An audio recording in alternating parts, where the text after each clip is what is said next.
So BVR TV news ఈ మధ్య కాలంలో కాకుండా స్టార్టింగ్ నుంచెల్లి చాలా మంది కవులని బయటికి తీసి ప్రజల ముందుకు పెట్టే ప్రయత్నం అయితే చేస్తూ ఉంది. సో అందులో భాగంగానే ఈరోజు మనం మహబూబాబాద్ జిల్లాలో ఉన్నాము.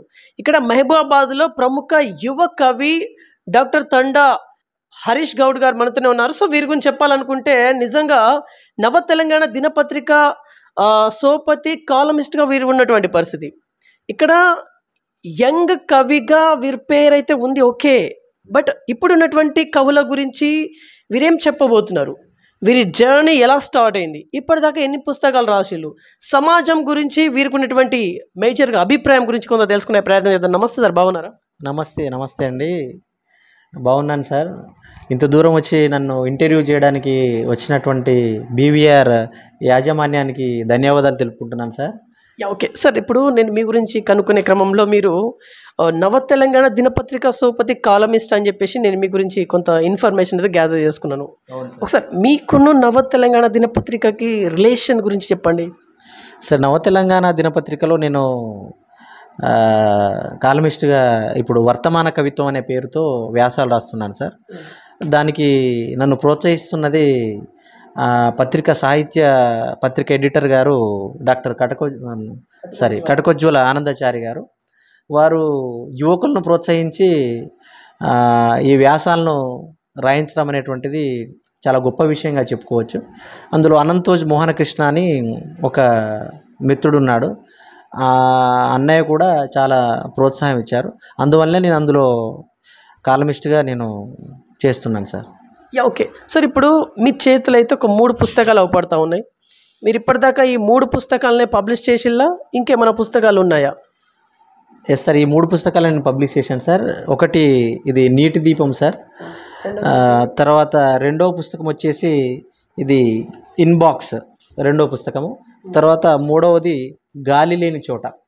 ఈ మొదటి 2 పుస్తకాలు మా బావగారు డెంకల సుధాకర్ గారు దీన్ని ప్రచురించారు సార్. ఈ మూడో పుస్తకం వచ్చేసి ఛాయా పబ్లికేషన్స్ వారు దీన్ని ముద్రించడం జరిగింది సార్. ఓకే సార్, ఇప్పుడు ఈ 3 పుస్తకాల నుంచి ఒకటి రెండు పోయమ్స్ ఏదైనా ఇప్పుడు ప్రేక్షకుల కోసం ఏదైనా ఇప్పుడు వినిపించగలరా? తప్పకుండా సార్, థ్యాంక్ యూ సార్. మొదటగా నేను వినిపించేటువంటి పోయము నీటి దీపంలోనిది. అయితే నేను స్కూల్ టీచర్గా పనిచేస్తున్నాను సార్. అయితే స్కూల్ టీచర్గా పనిచేస్తున్న సందర్భంలో మా స్కూలు ఎదురుగా ఒక పెద్ద ఆవిడ, ఆ అమ్మకి 70 సంవత్సరాలు ఉంటాయి. ఆమె రోజు బఠానీలు అమ్ముతూ ఉంటుంది. ఆ బఠానీలు అమ్మేటువంటి ఆ యొక్క సందర్భాన్ని చూసి నేను ఆమెతో మాట్లాడాను. స్కూల్ ముందు మాట్లాడాను. ఆమెను ఎవరు పట్టించుకునే పరిస్థితి లేదు. ఆ సందర్భం లోపల నాకు అనిపించింది, అంటే 70 సంవత్సరాల్లో కూడా ఈ కష్టాలను అనుభవిస్తున్నటువంటి స్థితిలో నుంచి ఆమె ఆత్మవిశ్వాసంతో రోజు జీవనాన్ని గడుపుతుంది కదా. కాబట్టి ఆమె మనకు ఆదర్శం అనేటువంటి విధంగా నేను బఠానీలవ్వ అనేటువంటి ఒక కవితను రాశాను సార్. అందులో కొన్ని కవితా పంక్తులు మీకు నేను వినిపిస్తాను సార్. నాకు అనిపించింది సార్, ఇటువంటివి ఏవి మనకు సిలబస్లో పెట్టరు కదా వాళ్ళ యొక్క జీవితాలను అనే ఉద్దేశంతో ఆమె గురించి ఈ మాటలు రాసుకున్నాను సార్. ఏ విశ్వవిద్యాలయంలో ఎదురుపడని పాఠ్య ప్రణాళిక ఆమె జీవితం అని రాయటం జరిగింది సార్. తర్వాత సమస్య వచ్చినప్పుడల్లా నా చూపులు ఆమె కూర్చున్న చెట్టు వైపుకు మొగుతాయి, సమాధానంగా ఆమె బోసి నవ్వు. నేను టీచర్ని కాబట్టి ఇలా రాశాను సార్. ఎన్నో పాఠాలు నేర్పుతున్న నాకు ఈ అమ్మ పాఠము గుణపాఠమే, పాఠం కాని పాఠమైనా ఆమె జీవితం ఎప్పుడు ఆదర్శమే అని చెప్పి ఆమె యొక్క జీవితాన్ని మనం ఎంతో ఆదర్శంగా తీసుకోవాలి. ఎందుకంటే అంత వయసులో కూడా ఆమె కష్టపడేటువంటి స్థితిని, ఆమె అనుభవించేటువంటి స్థితిని నేను చూశాను. కాబట్టి ఒక టీచర్గా నేను ఆమె నుంచి చాలా ప్రేరణను పొందాను. ఇంకా రిమైనింగ్ 2 బుక్స్ ఉన్నాయి ఇన్బాక్స్లో నుంచి. సార్ ఒక నిమిషం, ఇన్బాక్స్ గురించి చెప్పే ముందు ఈ ఇన్బాక్స్ పుస్తకం కొంత ప్రచారం ఎక్కువ జరిగిందని చెప్పేసి విన్నాము. దీనికి ఉండేటువంటి హిస్టరీ గురించి చెప్పండి. ఎస్ సార్, అంటే ఇన్బాక్స్ అనేటువంటిది ఒక ఆధునికత సంతరించుకున్నటువంటి పోయిటరీ బుక్ సార్. ఇందులో అభివ్యక్తి పరంగా నేను కొంచెం ముందున్నాను. అభివ్యక్తి అంటే కవితను చెప్పేటువంటి విధానంలో చాలా కొత్తగా ఉంది. ఇందులో కరోనాకు సంబంధించినటువంటి పోయమ్స్ కూడా ఉన్నాయి. అటువంటి విధంగా నేను రాశాను. దీనికి మంచి ఆదరణ లభించింది సార్. ఈ కవితా సంపుటిలో నుంచి నేను ఒక చిన్న కవితను మీకు వినిపిస్తాను సార్.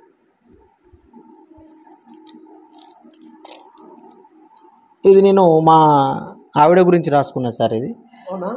Yes sir. అంటే అంటే మామూలుగా ఇది అందరికీ వర్తిస్తుంది సార్ ఇది. అంటే ఎవరైతే భార్యలను ప్రేమిస్తారో వాళ్ళందరికీ కూడా ఇది మనం ఈ కవితను మనం అంకితం చేయొచ్చు. ఆ కవిత శీర్షిక 24/7. ఆమెను సముద్రముతో పోలుద్దామనుకుంటే సంసారాన్ని సులువుగా ఈదేస్తుంది. ఆమెను సూర్యునితో పోలుద్దామనుకుంటే వెలుగు 24/7 ఇస్తుంది. ఆమెను జాబిలితో పోలుద్దామనుకుంటే మచ్చ ఎక్కడా కానరాదు. ఆమెను ఎప్పుడైనా పోల్చాల్సి వస్తే ఆమెను ఆమెతోనే పోల్చాలని తెలిసొచ్చింది. అంటే ఇక్కడ ఎన్ని రకాలుగా చూసినా కూడా ఆమె చేసేటువంటి కష్టం ముందు ఏది నిలబడదనే ఉద్దేశంతో నేను ఇట్లా కొంత అతిశయం కనిపించవచ్చు, కానీ ఇది వాస్తవంగా మనం తీసుకోవాల్సిన అవసరం ఉన్నది సార్. ఓకే సార్, ఇప్పుడు మీ మేడం గారిని దృష్టిలో పెట్టుకొని ఇది రాశా అని చెప్పేసి అన్నారు. ఎట్లాంటి విషయాల్ని మీరు దృష్టిలో పెట్టుకున్నారు? ఎట్లాంటి వెదర్ మీకు అప్పుడు అనుకూలించింది, తద్వారా ఇది బయటకు వచ్చింది? Yes sir. అంటే ఆమె కేర్ అనేది ఎక్కువగా ఉంటుంది సార్. అంటే నేను కవిగా ఉండి కొంచెం పిల్లల వైపుగా పట్టించుకునే స్థితి ఉన్న తర్వాత కుటుంబానికి సంబంధించినటువంటి విషయాలలో కూడా నేను కొంచెం పట్టించుకోకున్నా కూడా ఆమె కేర్ అనేది ఎక్కువగా ఉంటుంది సార్. అటువంటి సందర్భంలో నుంచి, అటువంటి వాతావరణంలో నుంచి ఆమె విలువ తెలిసినటువంటి వాడుగా నేను ఈ పోయంను రాయాల్సి వచ్చింది సార్.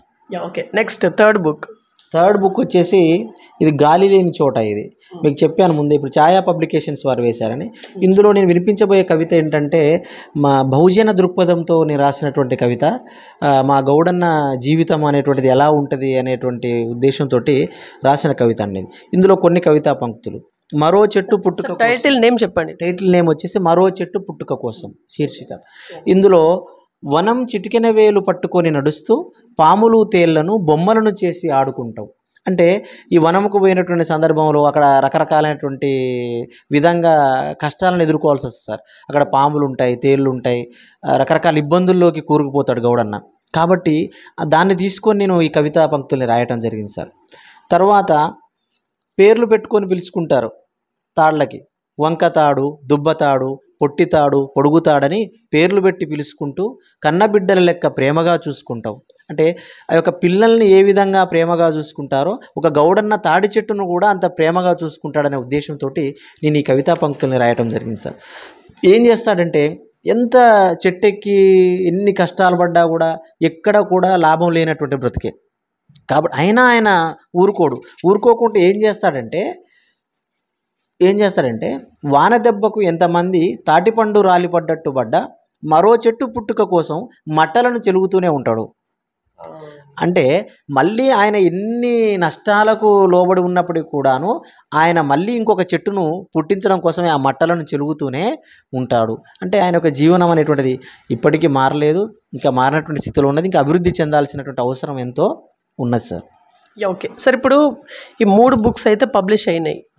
ఇంకొకటి ఏదో పబ్లిష్ కానికి రెడీగా ఉందని చెప్పేసి కొంత ఇన్ఫర్మేషన్. ఇంకొకటి ఏంటిది అది? అవును సార్. అంటే నేను ఈ గౌడ జీవిత నేపథ్యంలో నుంచే నేను వంకతాడు అనేటువంటి ఒక దీర్ఘ కవిత రాశాను సార్. అది ఇంకా ముద్రించబడలేదు.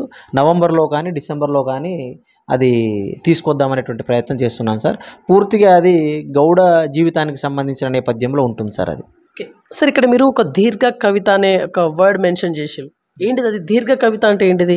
దీర్ఘ కవిత అంటే ఒకే అంశాన్ని తీసుకొని మనము పెద్దగా రాయడం సార్, ఎక్కువగా రాయడం, విషయాలను ఎక్కువగా రాయడం. ఇప్పుడు ఒక చిన్న పోయం తీసుకున్నాం అనుకోండి, అది ఒక పేజీలోనూ అది అయిపోతుంది. అది ఈ దీర్ఘ కవిత యొక్క లక్షణం ఎలా ఉంటుంది అని అంటే మన యొక్క ఫీలింగ్స్, అనుభూతులు అనేటువంటివి ఎక్కువ వస్తున్న కొద్దీ అది ఇంకా ప్రొలాంగ్ అవ్వుకుంటూ పోతూ ఉంటుంది. దాన్ని మనం దీర్ఘ కవితగా చెప్పుకోవచ్చు. అంటే మన లోపల ఆపుకోలేనటువంటి భావాలు ఆ సబ్జెక్ట్ మీద ఎక్కువగా వస్తుంటాయి కాబట్టి మనం లాంగ్ పోయం రాస్తుంటాం సార్. అంటే గౌడన్న జీవితాన్ని మనం చాలా దగ్గరగా చూసాం కాబట్టి దాని మీద నేను దీర్ఘ కవిత రాస్తున్నాను సార్. ఓకే సార్, ఇప్పుడు ఈ 3 బుక్స్కి సంబంధించి మీకు ఎలాంటి గౌరవాలు దక్కాయి? లైక్ అవార్డ్స్ లాంటివి ఏమైనా దక్కాయా? ఈ 3 బుక్స్కి చెప్పండి. ఈ నీటి దీపం అనేటువంటి పుస్తకానికి కేంద్ర సాహిత్య అకాడమీ యువ పురస్కార్ 2 సార్లు నేను షార్ట్ లిస్ట్ అయ్యాను సార్. అది మంచి గొప్ప గౌరవం అది. ఎందుకంటే మొదటి పుస్తకము నేను రాసినటువంటి సందర్భంలో ఇంత గౌరవం దక్కినప్పుడు మనకి ఇంకా కవిత్వంలో ప్రయాణం చేయాలనేటువంటి ఆలోచన కలుగుతుంది. యువకులకు అది ఒక మంచి ప్రోత్సాహంలాగా కూడా ఉంటుంది సార్. ఇక సెకండ్ బుక్ విషయానికి వస్తే ఇది ఇన్బాక్స్ సార్. ఇన్బాక్స్కి ఎన్నో లబ్ధప్రతిష్టమైనటువంటి పురస్కారాలు దక్కాయి సార్. అందులో మనము చెప్పుకోదగినటువంటివి పొట్టి శ్రీరాములు తెలుగు విశ్వవిద్యాలయం వారు ఇచ్చినటువంటి ఈ వచన కవిత పురస్కారం అనేటువంటిది మనం ఇది చెప్పుకోదగిన సార్. ఎందుకంటే ఇది నేను 37 ఇయర్స్కే నాకు ఈ అవార్డు వచ్చింది సార్. ఈ విషయాన్ని స్వయంగా ఆ అవార్డు ప్రకటించినటువంటి ఇప్పుడు మాజీ వీసీ, అప్పుడు వీసీ గారు అయినటువంటి ఆచార్య తంగెడి కిషన్ రావు గారే ఫోన్ చేసి వారు చెప్పడం జరిగింది సార్. అంటే మీ మీద గురుతరమైనటువంటి బాధ్యత ఉన్నది, మీరు దాన్ని నిలబెట్టుకోవాలనేటువంటి విషయాన్ని వారు చెప్పారు. దానికి నేను ఖచ్చితంగా నేను నన్ను నిలబెట్టుకునేటువంటి ప్రయత్నం నేను చేస్తున్నాను సార్. ఆ విధంగా నేను అడుగులు వేస్తానని వారికి మాట కూడా ఇవ్వడం జరిగింది సార్. థర్డ్ బుక్ ఇది మొన్ననే వచ్చింది సార్. ఇది గాలి లేని చోట అనేటువంటిది ఛాయా పబ్లికేషన్ ద్వారా వచ్చి కూడా ఒక 6 months అవుతుంది సార్. ఇది ఇప్పుడే ఇంకా ప్రచారంలో ఉంది సార్. ఇది రైట్ సార్. ఇప్పుడు నాకు ఒకటి డౌట్ ఉంది. ఇప్పుడు కవిగా కొంతమందికి సరైన గుర్తింపు దక్కట్లేదు అనే మాట ఒప్పుకుంటారా మీరు? ఈ మాట ఒప్పుకుంటారా? సరిగా గుర్తింపు దక్కట్లేదు, సొసైటీ మమ్మల్ని గుర్తించట్లేదు అనే స్టేట్మెంట్ ఏదైతే ఉందో ఈ స్టేట్మెంట్తో మీరు ఏకీభవిస్తారా? అంటే ఆ స్టేట్మెంట్తో నేను ఏకీభవించే పరిస్థితి లేదండి. ఎందుకనంటే కవి నాణ్యమైనటువంటి వాడైతే, కవిలో సృజన అనేటువంటిది ఖచ్చితంగా ఉంటే కవి ఎక్కడైనా గుర్తింపబడతాడు. ఏదో ఇప్పుడు మామూలుగా 4 వాక్యాలు రాసి తనను తాను అంచనా వేసుకోకుండా నేనే గొప్ప కవిని అని చెప్పేసి భ్రమల్లో ఉంటున్నటువంటి వ్యక్తి అటువంటి ప్రశ్న ఏమైనా వేసుకుంటాడేమో కానీ నిజమైనటువంటి కవి అయితే మాత్రం ఆ విధంగా ఎప్పుడు భావించాడు సార్. కాకపోతే ఏంటంటే నేటి కాలంలో యువత గొప్ప కవిత్వం రాస్తున్నది. ఈ గొప్ప కవిత్వం రాసినప్పుడు ఏం జరుగుతుంది? ఒకరిద్దరు పోయి 10 మంది అవుతున్నారు, 10 మంది పోయి 20 మంది అవుతున్నారు. కాబట్టి ఏమవుతుంది? గుర్తింపు రావడానికి కాస్త ఆలస్యం పడుతుంది. ఎందుకంటే ఇక్కడ నైపుణ్యం కలిగినటువంటి వ్యక్తులు కవిత్వం రాస్తున్నారు కాబట్టి ఖచ్చితంగా గుర్తింపు రావడానికి కొంత ఆలస్యం అనేటువంటిది ఉంటుంది. అవి రకరకాల సందర్భాలు ఉంటాయి, వాటికి రకరకాలైనటువంటి పరిస్థితులు కూడా కారణం కావచ్చు. Okay sir. ఇప్పుడు సహజంగా ఒక పోయం ఉంది. ఒక పోయం రాయడానికి మీరు ఎంత టైం అనేది తీసుకుంటారు? అంటే మీరు ఓన్లీ ఇంట్లోనే కూర్చొని రాస్తుంటారా, లేకుంటే బయటికి ఎక్కడైనా వెళ్ళి మరి రాస్తారా? ఒక పోయంను మనం రాయాలి అనుకున్నప్పుడు దానికి సంబంధించినటువంటి సబ్జెక్ట్ అనేటువంటిది ఏదైతే ఉన్నదో అది మన మెదడులో అది తిరుగుతూ ఉంటుంది. అది తిరుగుతున్నటువంటి సందర్భంలో కొద్ది రోజులు దాని గురించి ఆలోచిస్తూ ఉంటాం. కొన్ని పోయమ్స్ మనకి ఏందో అర్థం కాదు, అది ఒక స్పాంటేనియస్ ఓవర్ఫ్లోస్ ఆఫ్ ఫీలింగ్ లాగా అది బయటకు వచ్చేస్తుంది. దానికి ఎక్కువ టైం పట్టదు. కానీ కొన్ని పోయమ్స్ మాత్రము అవి ఖచ్చితంగా మనము ఒక ఎత్తుగడ వేస్తాము. ఆ ఎత్తుగడ వేసి ఆగి దాన్ని సరిచూసుకొని మళ్ళీ ఆ వస్తు నిర్వహణలో మనం ముందుకెళ్ళడానికి చాలా టైం పట్టేటువంటి అవకాశాలు కూడా ఉంటాయి. అటువంటి పోయమ్స్ కూడా ఉంటాయి. ఉదాహరణకు నేను అమ్మమ్మ ప్రేమ కన్నా అనే ఒక పోయం రాశాను నేను. అంటే మా అమ్మమ్మకు సంబంధించినటువంటి జీవితము, ఆమెకు నాకున్నటువంటి సంబంధాన్ని రాయడానికి నేను చాలా టైం తీసుకున్నాను. అది రాయడానికి సుమారుగా 3-4 నెలల కాలాన్ని నేను ఆ పోయం రాయడానికి తీసుకున్నాను. 3-4 months ఆ పోయం రాయడానికి తీసుకున్నాను. అంటే సమయం పడుతుంది సార్. అంటే ఒక మంచి పోయం అనేది బయటికి రావాలి అంటే ఖచ్చితంగా సమయం పడుతుంది. ఎందుకంటే ఒక పోయమును మనం రాయగానే అది అల్టిమేట్ అనుకోకూడదు మనం. ఎందుకంటే దాన్ని తరచి చూసుకోవాలి. 1కి 2 సార్లు 3 సార్లు మనమే చదువుకున్నప్పుడు ఆ పోయంలో ఉన్నటువంటి లోటుపాట్లన్నీ మనకు తెలుస్తాయి. ఆ తర్వాత మనము దాన్ని బెటర్ పోయంగా మలిచే అవకాశం ఉంటుంది మనకు. కాబట్టి ఒక పోయమును రాయగానే దాన్ని వదలకుండా దాన్ని తరచి చూసుకున్నప్పుడు, లేకపోతే ఒక బెస్ట్ ఫ్రెండ్ అనేటువంటి వాడు ఉంటాడు మనకి కవులల్లో కూడా, వాళ్ళ కనుక మనం పంపించేసి సలహా తీసుకోవచ్చు. అప్పుడు ఏం చేస్తారంటే వాళ్ళ చూపుతో చూస్తారు. చూసినప్పుడు ఏమవుతుంది? పాఠకుల లోపలికి వెళ్ళకముందే మనం మార్చుకునే అవకాశం ఉంటుంది. ఒకసారి పాఠకుల లోపలికి వెళ్ళిందనుకోండి, ఆ తర్వాత మనం ఏమీ చేసే పరిస్థితి ఉండదు ఇక. కాబట్టి ముందే మనము prevention is better than cure అన్నట్టుగా ఆ పోయంను ముందే మనము తరచి చూసుకోవడం అనేటువంటిది మంచిదని నా అభిప్రాయం సార్. Okay sir. ఒక యువ కవిగా మీరు యాక్చువల్లీ ఈ కవి అనే రంగంలోకి ఎందుకు దిగారు? యువ కవిగా ఇప్పటిదాకా మీరు సాధించుకునేటువంటివి ఏంటిది సార్? అంటే కవిగా మనం దిగాలి అనేటువంటి ఉద్దేశంతో రాలేదు. అది ఆ లోపలున్న జీలేంటో కానీ నాకు చిన్నప్పటి నుంచి తెలుగు మీద చాలా ఇష్టం ఉంది. వాస్తవానికి నేను మ్యాథ్స్ స్టూడెంట్. నేను మ్యాథ్స్ స్టూడెంట్ను. కానీ తెలుగు నన్ను చిన్నప్పటి నుంచి ఆ తెలుగు పోయమ్స్ అనేటువంటి నన్ను ప్రభావితం చేస్తున్నాయి. చేస్తున్నటువంటి క్రమంలో ఈ ట్రావెల్ చేస్తున్న క్రమంలో డిగ్రీ కూడా మ్యాథ్స్లోనే చేశాను. ఈవెన్ పీజీ కూడా ఫిజిక్స్ అనేటువంటిది కూడా నేను పీజీ కూడా అందులోనే జాయిన్ అయ్యాను. ఆ తర్వాత ఓపెన్లో డిస్టెన్స్లో నేను తెలుగు చేసి అక్కడి నుంచి జేఆర్ఎఫ్ కొట్టి అక్కడి నుంచి పిహెచ్డి చేశాను. అంటే ఎంత దాని మీద ఇష్టం ఉంటే మనం అది చేయగలుగుతాం. అయితే ఇక్కడ ఏంటి అని అంటే ఈ తెలుగు అనేటువంటిది నన్ను ప్రభావితం చేసింది కాబట్టి నేను నాలోంచి తెలియకుండానే అప్పుడప్పుడు ఈ పాట వైపు మళ్ళాను. నేను అంటే పాటలు పాడడం వైపు మళ్ళాను. ఆ పాటలు వింటూనే ఇప్పుడు కంబాలపల్లి మా దగ్గర ఉంటుండే కంబాలపల్లిలో చక్రి అని ఒక మ్యూజిక్ డైరెక్టర్ ఉండేవారు. ఇప్పుడు వారు లేరు. గొప్ప మ్యూజిక్ డైరెక్టర్. వారి పాటలు విని నేను చాలా ఇన్స్పిరేషన్ పొంది నేను కూడా ఏదైనా పాట రాస్తే బాగుండు కదా అని ఒక 2-3 లైన్లు అట్లా ఏదో ఒక రకంగా నేను వారి పాటల్ని విని నేను రాసుకునేటువంటి వాడిని. అది కాస్త ఏమైంది, తర్వాత నేను మళ్ళీ దారి తప్పకూడదని శ్రద్ధగా చదువుకొని మన స్కూల్ అసిస్టెంట్ అయ్యాను. స్కూల్ అసిస్టెంట్ అయిన తర్వాత నేను చిన్నమడూరులో పనిచేస్తున్న క్రమంలో 2012లో అక్కడ నాకు ఒక థాట్ వచ్చింది. అంటే పల్లె యొక్క జీవితం గురించి ఒక పోయం రాయాలని ఆలోచన వచ్చి మొదటి పోయం నేను రాసింది ఏంటంటే పల్లె జీవితం అనేటువంటి ఒక పోయంని అక్కడ రాశాను నేను. అక్కడ ఒక ఇంగ్లీష్ సార్ ఉండే, కమలాకర్ సార్ అని ఒక ఇంగ్లీష్ సార్ ఉండే. ఆయన కూడా మంచి ప్రోత్సాహం ఇచ్చేటువంటి వాడు. మీరు రాయగలుగుతారు సార్, ఏదైనా ఒక అంశం తీసుకొని రాయండి అని చెప్పేసి అంటూ ఉంటే అక్కడి నుంచి నేను ఇక మెల్లగా కవిత్వం రాస్తూ వచ్చిన తర్వాత నాకు కవి సంగమం అనేటువంటిది ఒకటి పరిచయం అయింది. అంటే నేను ఇలా రాస్తున్న క్రమంలో 2017-18లో కవి సంగమం అనే ఫేస్బుక్ గ్రూప్లో నేను జాయిన్ అయ్యాను. దానికి అడ్మిన్గా యాకూబ్ సార్ ఉన్నారు, దాన్ని నిర్వహించేటువంటి వారు.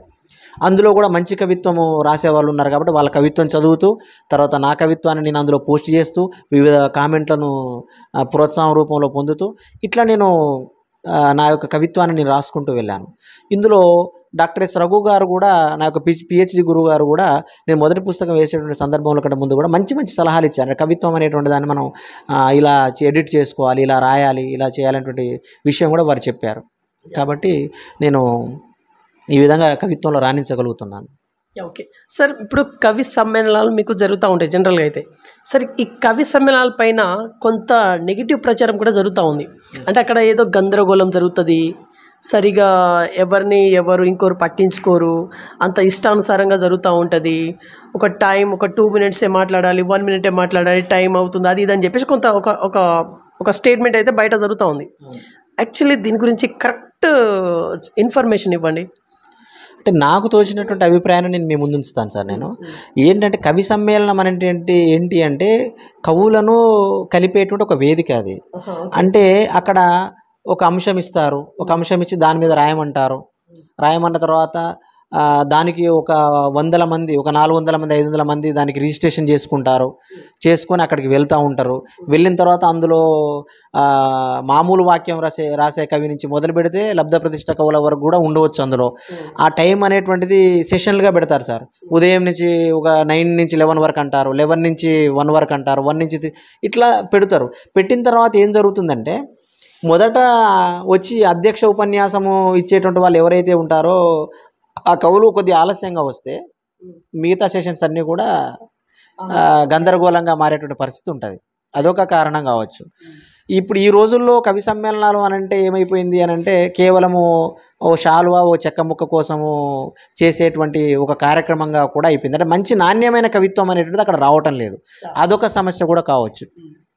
ఇంకొన్ని ఏంటంటే కొన్ని సంస్థలు వాళ్ళ యొక్క దాన్ని పెంచుకోవడం కోసము చేస్తున్నటువంటి ఒక పనిగా కూడా ఇప్పుడు కవి సమ్మేళనం అనేటువంటిది భ్రష్టు పట్టిపోవడానికి గల కారణాలు అవుతున్నాయి సార్.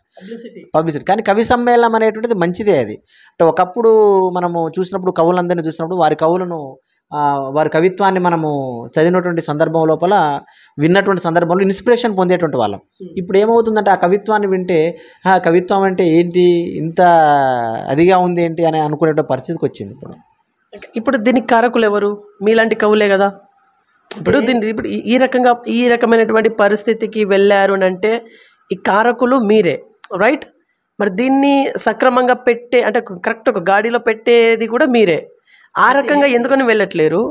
ఓన్లీ ఈ రకంగా అంటే నెగిటివ్ వైబ్గా ఎందుకని వెళ్తూ ఉన్నారు? అంటే ఇక్కడ కారకులం మేము అనేటువంటిది దానికి నేనైతే ఒప్పుకోను సార్. ఎందుకు ఒప్పుకోనానంటే ఈ కవి సమ్మేళనాలకు కవి ఒక సమ్మేళన నిమిషం, మీరే అంటే మీరు ఒక్కరని కాదు సార్, మీరంటే మీ కవులందరూ మీకు అట్లా. ఓకే, కవుల పక్షాన నేను మాట్లాడుతున్నాను. ఎవరైతే కవిత్వం లోపల కొంచెము నాణ్యమైనటువంటి విధంగా రాసేటువంటి వాళ్ళు ఎవరైనా కూడాను ఈ కవి సమ్మేళనాలకు వచ్చే పరిస్థితి లేదు. లేదు. ఈ కవి సమ్మేళనాలు నిర్వహించేటువంటి విధానాల్లో కూడా రకరకాలైనటువంటి అవి ఉన్నాయి వాటి వెనక లోపల. కాబట్టి ఆ కవి సమ్మేళనాలు పోవడమే మేము మానేసాం. కాబట్టి ఈ కవి సమ్మేళనాలకి కవులకి మధ్య ఉన్నటువంటి ఏదైతే ఉన్నదో దాన్ని మీరు అన్నారు, దాన్ని మీరు బాగు చేయొచ్చు కదా, అందులో చేయొచ్చు కదా అని అన్నారు. కానీ కవి సమ్మేళనాలు అనేటువంటివి ఆ స్థాయిని దాటి మించి వెళ్ళాయి సార్.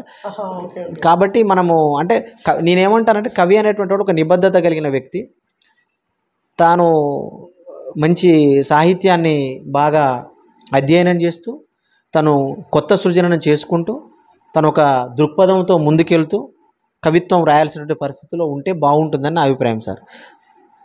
సార్ ఇప్పుడు మీ కవులలో కూడా గర్వం, అహంకారం ఇట్లాంటివి ఉంటాయా? ఏంది నేను ఇది కదా, నాకన్నా ఆయన పెద్ద కవ్వ, నేను ఇన్ని రాసిన కదా, ఆయన ముందు మాట్లాడతారా, నేను కదా ముందు మాట్లాడాల్సింది, నాకు కదా ఫస్ట్ ప్రియారిటీ ఇవ్వాల్సింది, ఇది ఎక్కడ న్యాయమో, ఇట్లాంటివి కూడా మీ కవులలో ఉంటాయా? మంచి ప్రశ్న వేశారు సార్ వెంకట్ సార్, మంచి ప్రశ్న వేశారు. అయితే ఈ అహము, ఈ గర్వము లేనటువంటి వ్యవస్థ అనేది ఎక్కడున్నది?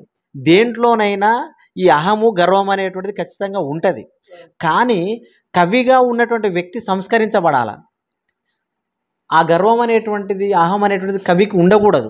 కానీ కవులలో కూడా రకరకాల వర్గాలు ఉంటాయి, రకరకాలైనటువంటి పరిస్థితులు ఉంటాయి. కాబట్టి ఖచ్చితంగా ఉన్నటువంటి వాళ్ళు ఉన్నారు. కానీ మేమేం కోరుకుంటామనంటే కవి అనేటువంటి వాడు ఎప్పుడూ కూడాను సంస్కరించబడాలి. అంటే తనను తాను బాగు చేసుకోవాలి, ఈ సమాజానికి కూడా ఏదైనా మంచి సందేశాన్ని ఇవ్వాలి.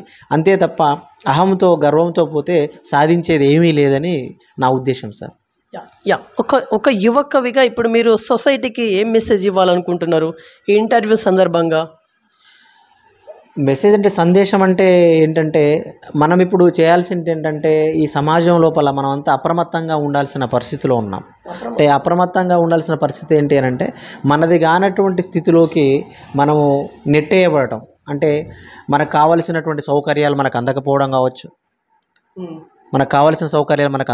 కావచ్చు, లేకపోతే మనకు స్వేచ్ఛాపూరితమైనటువంటి వాతావరణం అనేటువంటిది లేకపోవడం కావచ్చు, మనము ఏదైనా మాట్లాడితే కూడా మాట్లాడనివ్వనటువంటి పరిస్థితుల్లోకి నెట్టివేయబడడం కావచ్చు. అంటే ఇప్పుడు రాజకీయ పరిస్థితులు కావచ్చు, సామాజిక పరిస్థితులు కావచ్చు, వాటిని యువత అధ్యయనం చేయాలి. యువత బాగా అధ్యయనం చేయాలి. యువకుల్లో నుంచి మంచి లీడర్స్ రావాలి, మంచి పోయెట్స్ రావాలి. ఇప్పుడు వస్తున్నారు యువకుల్లో కూడా. మంచి శుభపరిణామం ఏంటంటే యువకులు కూడా చాలా చక్కటి సాహిత్యాన్ని చదువుతున్నారు, చక్కటి సాహిత్యాన్ని రాస్తున్నారు, నవలలు రాస్తున్నారు, కథలు రాస్తున్నారు. కాబట్టి అందరికీ నేను చెప్పేది ఏంటంటే మనం అప్రమత్తంగా ఉండి, అవగాహనతో ఉండి ఈ దేశ భవిష్యత్తును మనం, ఆ యొక్క దేశ రూపురేఖలను మనం మార్చాల్సిన అవసరం ఉన్నదని నేను ఈ ఇంటర్వ్యూ సందర్భంగా మీకు తెలియజేస్తున్నాను సార్. సార్ ఇప్పుడు మీరు రాసినటువంటి అన్ని కవితల్లో ఒక కవిత గురించి నేను బయట మీ సహచర కవి దగ్గర ఒకటి తెలుసుకున్నాను. ఒకటి మీ రాఖీ పౌర్ణమి రోజున మీ చెల్లి గారు ఇక్కడికి రానటువంటి తరుణంలో మీరు రాఖీ కట్టలేదనే నెపం మీద ఒక పోయమే రాసిల్లంటగా. అవును సార్. అది అంటే బాధతో రాసిల్లా, ఇష్టంతో రాసిల్లా, అసలు ఎందుకు రాసిల్లు, దాని గురించి చెప్పండి. అంటే ఎప్పుడైనా ఇప్పుడున్నటువంటి ఈ జీవితం అనేది చాలా చిన్నది సార్. ఈ చిన్నదైనటువంటి జీవితంలో మనం ఎక్కువసార్లు కలుసుకుంటే బాగుంటుంది. కాబట్టి ఆమె రాకూడదని రాలేదు, కానీ ఆమెకు ఉన్నటువంటి పరిస్థితుల వల్ల ఆమె రాలేకపోయింది పోయినసారి. అంటే వాళ్ళకి సంబంధించినటువంటి ఒక అన్నయ్య కూతురు వస్తుంటే ఆమెతో నాకు రాఖీలను పంపించింది సార్. ఆ సందర్భంలో నేను ఆమె మీద ఇష్టంతో, ప్రేమతో ఏమని చెప్తున్నానంటే, నువ్వు ఈ రాఖీ పండుగకి అయినా కూడా ఖచ్చితంగా వీలు చేసుకొని రా చెల్లె, ఎందుకంటే ఇప్పుడున్నటువంటి జీవితం చాలా చిన్నది, మనం ఎక్కువసార్లు కలుసుకుంటే బాగుంటుంది, బాగా మాట్లాడుకోవచ్చు అనే ఉద్దేశంతో ఈ పోయం రాశాను సార్. నేను ఏమని రాశాను, శీర్షిక ఏంటిదంటే పండుగెట్ట అవుతుంది అని రాశాను. ఏమంటున్నట్టే, చెల్లె నువ్వు నేను ఒకే చెట్టుకు కాసిన కాయలం, ఒకే కొమ్మకు పూసిన పువ్వులం, ఈ ఒక్కరోజు మనమిద్దరం ఒకే గూటికి చేరుకొని 4 ముచ్చట్లు చెప్పుకుంటే ఎంత బాగుండు అని రాస్తూ చివరికి ఏమన్నాను అనంటే, ఇక నుంచి అయినా వీలు చేసుకో చెల్లే, నువ్వు ఎదురుగా లేనిది పండుగెట్టయితదిరా, ఏం చేయాలనో తోచక నువ్వు పంపించిన రాకెట్లల్లనే నిన్ను చూసుకుంటూ కూర్చున్నా. అంటే ఆమెకు ఒక విధంగా మెసేజ్ పంపినట్టే. అంటే మనం ఎప్పుడైనా రాఖీ పౌర్ణమి వచ్చినప్పుడు మనం కలుసుకుంటే బాగుంటుందనే ఉద్దేశంతో, ఏ చెల్లైనా ఏ అన్నైనా కలుసుకోవాలనే ఉద్దేశంతో అందరికీ దీన్ని నేను అంకితం ఇస్తూ రాసిన పోయాం సార్ ఇది. Okay sir. ఇప్పుడు అంటే మీరు కవితలు చాలా రాసిలు కదా, ఇప్పుడు ఈ రాసే క్రమంలో కొన్ని పదాలు వేరే ప్రతీక లాంటి కొన్ని పదాలు అయితే వాడుతూ ఉంటారు జనరల్గా అయితే. ఇప్పుడు ఆ పదాలు మీరు ఎక్కడ దొరుకుతాయి అవి మీకు? అంటే జనరల్గా వేరే బుక్స్ ఏమైనా ఉంటాయా? వేరే బుక్స్ని మీరు చదువుతూ ఉంటారా, లేకుంటే వాటితో అవే సమయానుకూలంగా వస్తూ ఉంటాయా? అసలు ఏంటి దాని గురించి ఏం చెప్తారు? ఖచ్చితంగా కవి వేరే పుస్తకాలు చదివి అధ్యయనం చేయాలి సార్. చేసినప్పుడు ఆ కవి రాసినటువంటి విధానాన్ని మనం గమనించినప్పుడు మనకు అందులో నుంచి ఇంకో కొత్త ఎక్స్ప్రెషన్ అనేది వస్తూ ఉంటుంది. అంటే సాహిత్యాన్ని అధ్యయనం చేస్తేనే మనం ఇది చేయగలుగుతాం. అంటే ముకుంద రామారావు గారు అనువాదం చేసినట్టు నోబెల్ కవిత్వం అనే ఒక పుస్తకం ఉంటుంది. అందులో నోబెల్ బహుమతి పొందిన అందరూ ఆంగ్ల కవులకు సంబంధించినటువంటి అనువాదాలు ఉంటాయి అందులో. అది మనం ఎప్పుడైనా చదువుకున్నాం అనుకోండి, ఒక రిఫ్రెష్నెస్ వస్తుంది. అందులో నుంచి మనం ఒక కొత్త ప్రతీకను మనం సృష్టించవచ్చు. ఉదాహరణకి ఇన్బాక్స్లో నేను ఏమన్నాను అని అంటే, ఒక కవితలో చిరుతిళ్ళ సాయంత్రం అనే ఒక కవితలో నేను ఏమన్నాను అంటే, ఒక సింబల్ చేశాను. ఆ సింబల్ కూడా సులువుగా అర్థమవుతుంది. ఏమని అన్నాను అంటే, ఈ సాయంత్రం వేళ మా ఇంట్లో 3 పొయ్యిరాళ్ళ మధ్యలో సూర్యుడిని కుక్కాము అని రాశాను. అంటే మనం అప్పలు చేసుకునేటువంటి సందర్భంలో 3 పొయ్యిరాళ్ళు పెట్టుకుంటాం. పొయ్యిరాళ్ళు పెట్టుకున్న తర్వాత ఏం చేస్తాం? మంట పెడతాం. ఈ మంటను నేను ఏం సింబల్గా చేశానంటే సూర్యుడిని అక్కడ తీసుకొచ్చి పెట్టాను. సూర్యుడిని కుక్కాము అని అంటే అక్కడ ఏంటికి అర్థం చేసుకోవాలంటే, మనం మంట పెట్టాము అనేటువంటి విధంగా దాన్ని అర్థం చేసుకోవాల్సి ఉంటుంది సార్. అంటే పోయట్రీ అనేటువంటి దాన్ని ఇట్లా మనం ప్రతీకగా కూడా సింబలైజ్ చేసి కూడా చెప్పొచ్చు సార్ ఇట్లా మనం. కాబట్టి అది ఏమనిపిస్తుంది అంటే, సాధారణ పాఠకుడు ఆ స్థాయికి చేరుకోలేనప్పుడు అది అర్థం కాని విధంగా ఉన్నట్టుగా అనిపిస్తుంది. కొంచెం మనసు పెట్టి దాన్ని చదివినప్పుడు సులువుగా అది అర్థమవుతుంది. నిజంగా చాలా గొప్ప వ్యక్తి సార్ మీరైతే.